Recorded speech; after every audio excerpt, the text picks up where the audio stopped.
Hello, welcome to my YouTube channel আগন্তুক। Hello বন্ধুরা, আজকে চলে এসেছি দেখো বাংলার 12 ভূঁইয়াদের সম্পর্কে কি জানো। এটা তোমরা পেয়ে যাবে তোমাদের টেক্সট বইয়ের পৃষ্ঠা নম্বর 77-এ। কী লিখবে যদি এই প্রশ্নটা পড়ে? 12 ভূঁইয়া।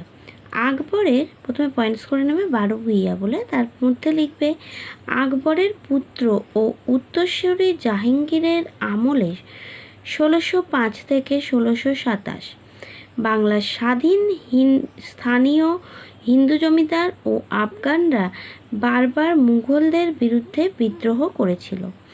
এই বিদ্রোহীদেরকে একসঙ্গে বলা হতো 12 ভূঁইয়া।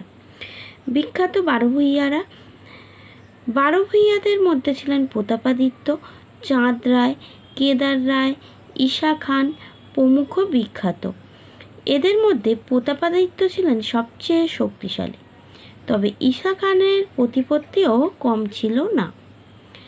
নেক্সট পয়েন্টস করতে হবে জাহাঙ্গীরের প্রচেষ্টা। বাংলায় জমিদারদের নিজের পক্ষে আনার চেষ্টা করেন জাহাঙ্গীর। তার আমলে বাংলা ভালোভাবে মুঘল সাম্রাজ্যভুক্ত হয়ে পড়ে। এটা লিখতে হবে।